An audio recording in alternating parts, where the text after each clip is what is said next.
سیدنا خالد ابن ولید رضی اللہ تعالیٰ عنہ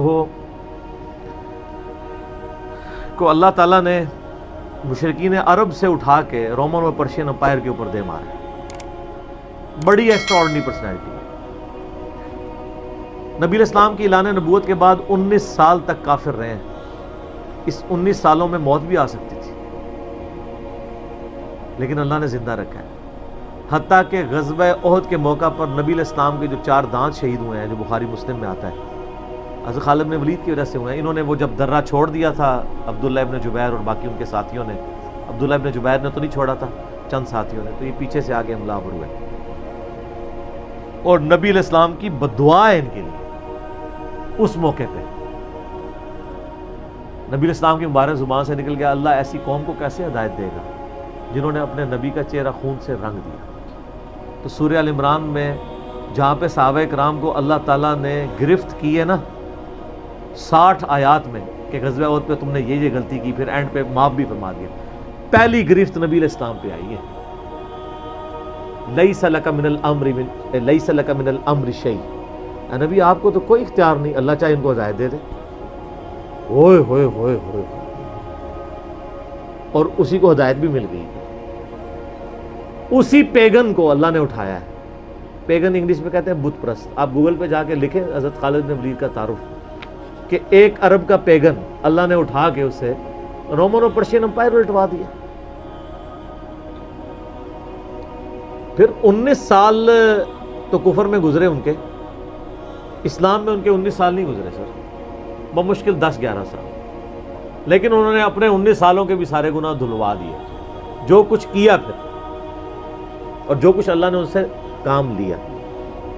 یہ ایک الگ سے تلخ حقیقت ہے کہ سیدنا خالد بن ولید سے نبی علیہ السلام کے مبارک زمانے میں بھی اور بعد میں بھی بحیثیت انسان کچھ غلطیاں ہوئی ہیں, بخاری مسلم میں رپورٹ ہوئی ہیں. لیکن کسی شخص کی چند ایک غلطیوں سے اس کا پورا پلڑا ادھر کا ادھر نہیں ہو جاتا.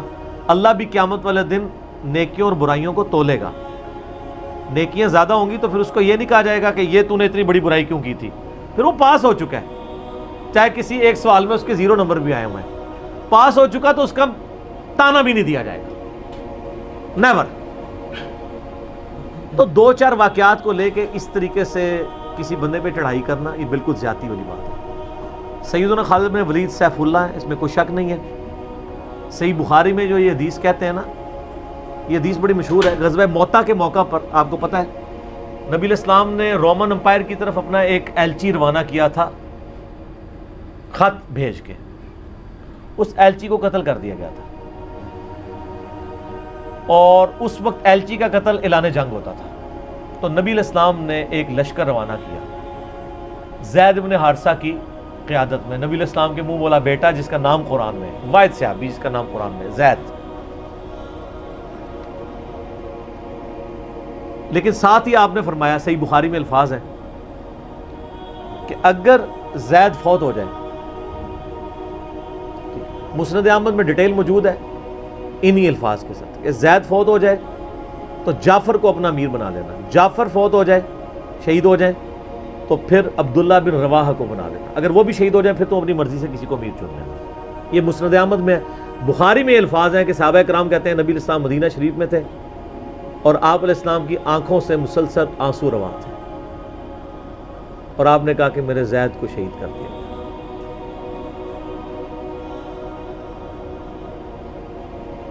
اب مسلمانوں کا پرچم جعفر نے تھام لیا. جعفر بھی حضور کے لاڈلے سے, آپ کو پتا ہے, جعفر طیار, حضرت علی کے بھائی, جن کے بارے میں بخاری میں آتا ہے کہ ان کے 2 بازو کٹ گئے تھے تو آپ علیہ السلام فرمایا میں نے اسے جنت میں اڑتے ہوئے دیکھا, اللہ نے اس کو 2 پر دے دیے.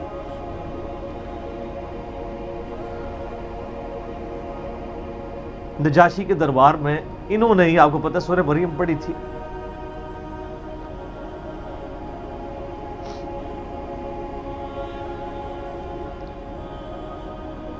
پھر آپ نے فرمایا کہ جعفر کو شہید کر دیا گیا. اب عبداللہ ابن رواحہ نے پرچم تھام لیا. پھر آپ نے فرمایا اسے بھی شہید کر دیا گیا. پھر آپ نے فرمایا اب اللہ کی تلواروں میں سے ایک تلوار کو مسلمانوں نے اپنا امیر چن لیا, اور میں اللہ سے امید کرتا ہوں اللہ تعالیٰ اس کے ہاتھ میں فتح دے, اور فتح ہو بھی گئی. یہ بخاری کی جو حدیث ہے نا, اس کے اوپر امام بخاری نے باب باندھا ہے مناقب خالد ابن ولید، حالانکہ اس میں خالد ابن ولید کا نام نہیں تھا، لیکن اس حدیث کے اوپر باب کیا باندھا؟ خالد ابن ولید، کیونکہ وہ سیف اللہ وہ تھے، سیف من سیوف اللہ، اللہ کی تلواروں میں سے ایک تلوار کے ہاتھ میں جھنڈا آ گیا، اللہ تعالیٰ فتح دے دے گا، فتح ہو گئی۔ اس کے 3-4 طریقے ہیں بخاری میں، باقی طریق کے اندر نہ خالد ابن ولید کا نام بھی موجود ہے کہ خالد ابن ولید کے ہاتھ میں اب پرچم آ گیا، اللہ نے فتح دے دی۔ اچھا، اور وہ فتح یہ ہوئی کہ بہت بڑا لشکر سامنے سے آ گیا تھا، حضرت خالد بن ولید اپنے لشکر کو بچا کے واپس لے آئے۔ ایک غزوہ موتا تھا، اور صحیح بخاری میں آتا ہے کہ 9 تلواریں حضرت خالد کے ہاتھ میں ٹوٹی تھیں اس دن، 9 تلواریں اس جنگ کے اندر۔ واپس آ گئے، پھر بعد میں خیر وہ ایک رومن امپائر والا پھر یرموک پہ جا کے کنکلوژن ہوئی نا۔ یہاں پہ بخاری میں الفاظ ایک طریق میں خالد بن ولید ہیں، دوسری میں سیف اللہ، اور امام بخاری نے باب بھی باندھ دیا تو سیف اللہ ثابت ہو گیا۔ اسی حدیث کا جو طریق مسند احمد میں ہے اس میں الفاظ ہیں اللہ کی تلواروں میں سے ایک تلوار خالد ابن ولید۔ جامعہ ترمذی میں ایک حدیث صحیح سند کے ساتھ ہے کہ نبی علیہ السلام کے سامنے سے حضرت خالد ابن ولید گزرے تو آپ نے فرمایا کہ خالد بن ولید کتنا نیک بندہ ہے اللہ کا، اللہ کی تلواروں میں سے ایک تلوار ہے۔ آپ دیکھیں جس شخص کے لیے نبی علیہ السلام کی مبارک زبان سے بددعا نکلی، اسی مبارک زبان سے ان کو اللہ کی تلوار کا قرار دے دیا۔ ذالک فضل اللہ یؤتی من یشاء، یہ اللہ کی بے نیازی ہے۔ آپ تو کسی ایسے شخص کو معاف بھی نہ کرتے جس کی وجہ سے نبی کے 4 دانت شہید ہوئے ہیں، اللہ دیکھیں کیسے کیسے مجرمین کو معاف کر کے کس ایپیکس پہ فائز کر دیتا ہے، بندے نہیں معاف کرتے۔ اس طریقے سے صحیح بخاری میں حدیث ہے، حضرت عبداللہ ابن عباس کہتے ہیں کہ مجھ سے سیف اللہ خالد ابن ولید نے خود یہ حدیث بیان کی، تو بخاری میں خود سیف اللہ لقب عبداللہ ابن عباس نے، کہ ایک دن حضرت خالد ابن ولید نبی علیہ السلام کی بیوی سیدہ میمونہ جو کہ میری خالہ بھی ہیں حضرت عبداللہ ابن عباس، ان کے ہاں نبی علیہ السلام کے پاس بیٹھے ہوئے تھے، تو انہوں نے بھونی ہوئی دب لا کے رکھی، عربی میں دب کہتے ہیں، دال با دب، اردو میں ہم اسے وہ گو، ویسے گو کا لفظ اپروپریٹ نہیں ہے، سانڈا لفظ ہے اصل میں، چھپکلی سے تھوڑی سی بڑی ہوتی ہے، حلال ہے کیونکہ یہ سبزی خور ہے، ہاں یہ سبزی خور ہے، عربی بڑے شوق سے کھاتے ہیں یہ گو، دب کہتے ہیں۔ آپ یوٹیوب پہ بھی دب لکھیں نا تو پوری عربیوں کی ویڈیوز کھل جائیں گی۔ دب لا کے رکھی گئی بھنی ہوئی، تو حضرت خالد بن ولید کہتے ہیں میں بڑے شوق سے کھانا شروع کیا اور حضور مجھے بڑے دیکھ رہے تھے ایسے، وہ یعنی اتنے ذوق و شوق سے کھا رہے تھے، تو میں نے کہا یا رسول اللہ آپ بھی؟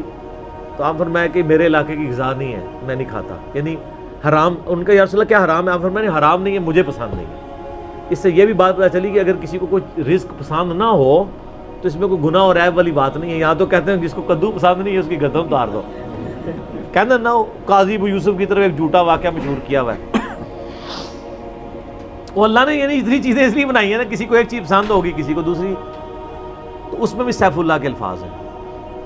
اس کے علاوہ صحیح مسلم میں ایک حدیث ہے، آپ کو پتا ہے ذوالخویسرہ التمیمی نجدی خبیث جس نے کہا تھا اے محمد اللہ سے ڈر اور انصاف کر، بخاری مسلم دونوں میں آتا ہے، تو آپ فرمایا اگر میں انصاف کرنے والا نہیں تو کون ہے؟ تو وہاں پہ الفاظ ہیں مسلم شریف میں، یہ بخاری میں بھی حدیث ہے، مسلم کے الفاظ ہیں کہ حضرت عمر فاروق رضی اللہ عنہ کا یا رسول اللہ اجازت دیں میں اس منافق کی گردن اڑا دوں، اور وہاں پہ الفاظ ہیں پھر سیف اللہ خالد کھڑے ہوئے، وہاں بھی لفظ ہے سیف اللہ، انہوں نے کہا یا رسول اللہ اجازت دیں، آپ فرمایا چھوڑ دو، لوگ کہیں گے یہ اپنے ساتھیوں کو مرواتا ہے، کوئی کلمہ گو تو تھا نا وہ، اس کی نسل سے بھی لوگ پیدا ہوں گے، ان کے خلاف قتال کرنے والے مخلوق کے بہترین لوگ ہوں گے۔ اور ابو سعید خدری کہتے ہیں کہ وہ حضرت علی کے زمانے میں جب یہ ظاہر ہوئے تو حضرت علی کے ساتھ مل کے ہم نے ان خوارج کے خلاف قتال کیا تھا، تو یہ مسلم میں بھی سیف اللہ کے الفاظ موجود ہیں۔ باقی حضرت خالد بن ولید رضی اللہ تعالیٰ عنہ کی پرسنالٹی یعنی بڑی ایکسٹراڈنری ہے۔ آپ دیکھیں کہ آلموسٹ ان کی جو عمر مبارک ہے وہ بلو 45 تھی جب وہ فوت ہوئے، حضرت عمر کے دور کے اندر۔ حضرت ابوبکر صدیق کے دور کے اندر وہ آرمی چیف تھے۔ وہ سر عمر سیریز پھر دیکھیں تو آپ کو پتہ چلے، انہوں نے ایک ایک چیز فلمائی ہے۔ مسیلمہ کذاب کے خلاف قتال میں کون لیڈ کر رہا تھا؟ خالد بن ولید۔ جتنے عرب کے قبائل مرتد ہوئے ہیں ان کے خلاف حضرت خالد بن ولید کو بھیجا، اور اس کے بعد پرشین امپائر کا جب جہاد شروع ہوا ہے تو شروع کی ساری مہمات میں حضرت خالد بن ولید تھے. تو کرتے کرتے اس دوران کچھ واقعات رپورٹ ہوتے تھے ایسے. حضرت ابوبکر صدیق سے حضرت عمر مخالفت کرتے تھے. وہ کہتے تھے یہ اپنی طرف سے کچھ ڈیسیژن کر لیتا ہے، اس کو چاہیے کہ امیر کی اطاعت کرے. تو حضرت ابوبکر صدیق کہتے تھے کہ اگر وہ میرے حکم کا انتظار کرے گا تو 1 مہینہ تو خط پہنچنے میں لگے گا، ایک جانے میں، اس وقت تک اس کے ہاتھ سے موقع ہی نکل جائے. تو میں نے اسے اختیار دیا ہوا ہے. کوئی موبائل فون یا کوئی اس وقت واٹس ایپ تو ہے نہیں تھا. لیکن حضرت عمر ذرا ڈسپلن کے بہت سخت تھے. وہ کہتے تھے اس طرح ان کو خود ڈیسیژن نہیں لینا چاہیے، کیونکہ اس میں 1-2 مسئلے ان سے مس ہینڈل بھی ہو گئے تھے. تو جب اتنے بندہ کام کر رہا ہوتا ہے 1-2 مسئلے تو مس ہینڈل ہو جاتے ہیں. ہم سمجھتے ہیں مس ہینڈل ہونے کا مطلب ہے 0 سے ملٹیپلائی. ایک طبقہ یہ سمجھتا ہے، دوسرا کہتا ہے نہیں کہ چونکہ اس کی شان بہت ہے لہذا مس ہینڈل ہو نہیں سکتا. یہ دونوں ایکسٹریم ہیں. وہ پیغمبر ہی ہے جس کو اللہ تعالیٰ نے رول ماڈل بنایا ہے، وہی بیلنس ہے. تو پھر جنگ یرموک کا موقع جب آیا، رومن امپائر کے خلاف فیصلہ کن جنگ تھی جو، تو عین میدان جنگ میں حضرت بکر صدیق فوت ہو گئے. حضرت عمر نے پہلا ڈیسیژن یہ کیا کہ خالد بن ولید کو آرمی چیف کے عہدے سے معزول. ہائے ہائے سر، بالکل آپ آخری اوور چل رہے ہوں اور آپ کا جو پلیئر سینچری پہ سینچری مار رہا ہو، آپ اس کو کہیں اس کو واپس آ جاؤ اور ایک نیا پلیئر بھیج دیں. جو کریز پہ سیٹ تھا اس کو آپ واپس بلا لیں. یہ وہ شخص کر سکتا ہے جس کا خدا پہ یقین ہو. تو اور آپ کو پتہ ہے حضرت عمر کے رشتہ دار تھے قریبی، انہی کے قبیلے سے تھے حضرت خالد بن ولید. حضرت خالد بن ولید کو پتہ تھا کہ یہ اگر عمر خلیفہ بنے گا نا تو پھر میرا معاملہ پہلے ہوگا. اور وہی ہوا. ابو عبیدہ ابن جراح کو بنا کے بھیج دیا. لوگوں میں بڑی چیمہ گوئیاں شروع ہوئی کہ لو جی سب سے بڑی آرمی کے خلاف جنگ ہو رہی ہے، سب سے بڑی سپر پاور، اور عین میدان جنگ میں یہ ڈیسیژن کر دیا ہے، اگر مسلمان ہار گئے پھر کیا ہوگا، یہ وہ اللہ نے فتح دے دی. فتح ہوئی تو اب جب لوگ آ کے مبارک باتیں پیش کر رہے ہیں، پھر حضرت عمر نے آ کے مسجد نبی میں خطبہ دیا. انہوں نے کہا خدا کے لیے میں تم سے یہی تو چیز ختم کرنا چاہتا تھا کہ یہ فتوحات خالد کی وجہ سے نہیں ہو رہی، رب خالد کی وجہ سے ہو رہی ہیں. کل کو خالد نہیں رہے گا تو تم کیا سمجھو گے کہ اسلام ختم ہو جائے گا؟ اسلام نے تو آگے چلنا ہے. ٹھیک ہے. پھر انہوں نے کہا میری دوسری حکمت یہ تھی کہ مجھے پتہ ہے کہ اب یہ رومن امپائر مسلمانوں کے پاس آ جائے گی، بیت المقدس بھی فتح ہو گیا پھر بعد میں. تو خالد ابن ولید جو ہے یہ جنگ کی فیلڈ کا ماسٹر ہے، اور جب کوئی علاقہ فتح ہو جاتا ہے پھر کسی جنگجو کی وہاں گورنر لگانے کی ضرورت نہیں ہوتی، بلکہ کسی ایسے شخص کو گورنر لگانے کی ضرورت ہوتی ہے جو ہیومن انسٹنکٹ سے واقف ہو، جس کو ہیومن مینجمنٹ آتی ہو. تو خالد تو ہمیشہ تلوار کے ساتھ ہی کھیلا ہے، اس کو ہیومن مینجمنٹ نہیں آتی. تو میں نے اس شخص کا انتخاب کیا ہے جس کو سب سے زیادہ رسول اللہ صلی اللہ علیہ وسلم کی صحبت کا شرف حاصل ہے. اور بخاری مسلم میں حدیث ہے کہ نبی علیہ السلام نے فرمایا کہ ہر نبی کے ساتھ ایک امین ہوتا ہے، اور میرا امین جو ہے وہ ابو عبیدہ ابن جراح ہے. ان کو پھر یعنی یرموک میں حضرت عمر نے یعنی آرمی چیف لگایا اور فتح ہوئی. اس کے بعد بیت المقدس بھی فتح ہو گیا، کیونکہ ابو عبیدہ جو ہے وہ شروع کے مسلمانوں میں سے ہے، مکی دور کے. اب بعد میں لوگوں کو اسلام سکھانا تھا تو ایسے بندے کی ضرورت تھی نا. تو پھر حضرت عمر آپ کو پتہ ہے نا دورے پہ بھی گئے تھے بیت المقدس کی چابیاں لینے کے لیے. تو وہاں پہ کئی واقعات ہیں، ان میں سے ایک جو واقعہ ابو عبیدہ کا جو کہ ذکر ہوا ہے، تو اس کے بعد حضرت عمر ابو عبیدہ کو کہتے ہیں مجھے اپنے اب آپ آفس میں لے چلو.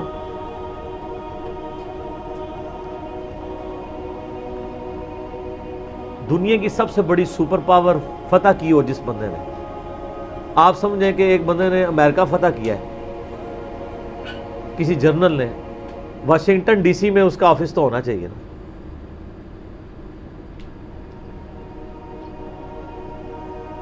حضرت عمر رضی اللہ تعالیٰ عنہ کو ابو عبیدہ جب اپنے یعنی آفس میں لے کے گئے تو آفس کیا تھا؟ اسی قلعے کا ایک پرانا سا کمرہ، جس کے ایک کونے کے اوپر مصلی بچھا ہوا ہے، ایک وضو کی جگہ ہے، لوٹا پڑا ہوا ہے. یہ کل کائنات ہے. اس آفس کی جو سب سے بڑی سپر پاور کو جس بندے نے گرایا، ابو عبیدہ ابن جراح نے. حضرت عمر رضی اللہ تعالیٰ عنہ کی آنکھوں میں آنسو آ گئے. انہوں نے فرمایا کہ دنیا نے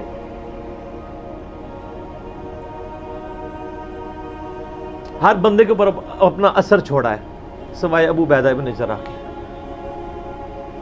دنیا سے شکست نہیں دے سکی. دنیا سے مراد دنیا کی محبت.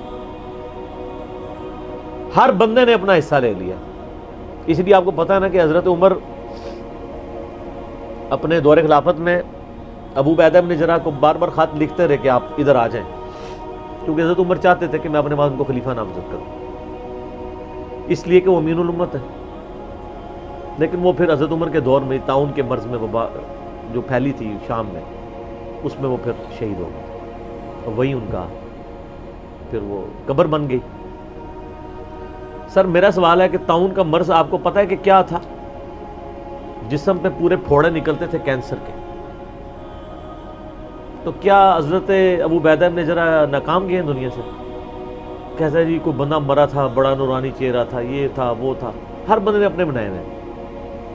ایک بندہ پھوڑوں کی تکلیف سے مرا ہے، بخاری مسلم کی حدیث ہے، جو طاعون کے مرض میں مرا وہ شہید ہے.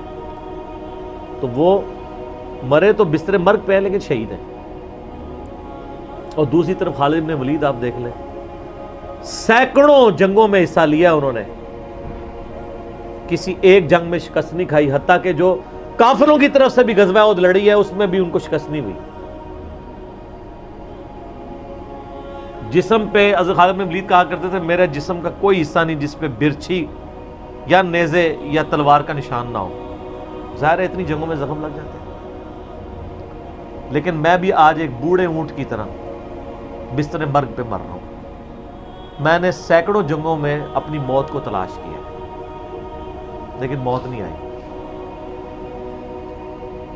اس کا مطلب ہے موت جو ہے وہ اس پہ ڈیپینڈنٹ نہیں ہے کہ آپ میدان جنگ میں گئے ہوئے ہیں. ان کو موت میدان جنگ میں اس لیے نہیں آنی تھی کہ وہ اللہ کی تلوار تھے. اللہ کی تلوار تو نہیں ٹوٹ سکتی تھی. تو ان کا آج میں بھی بوڑھے اونٹ کی طرح بستر مرگ پہ مر رہا ہوں. صرف میں تمہیں یہ بتانا چاہ رہا ہوں کہ موت کا میدان جنگ سے کوئی تعلق نہیں. ویسے تو مسلم شریف میں حدیث ہے جو شخص شہادت کی تمنا کے ساتھ اپنے بسترے پہ بھی مرا اللہ تعالیٰ اسے شہید ہونے کا ثواب دے دے گا. ہمیں نیت کرنی چاہیے. یہ حضرت خالد بن ولید کے شعر ہیں کہ میں بھی اگر موت میدان جنگ میں آتی تو مجھے آتی جس نے سینکڑوں مار کے لڑے ہیں. اور سر پیچھے بیٹھ کے نہیں آج کل کے جرنیلوں کی طرح، فرنٹ سے لیڈ کر کے.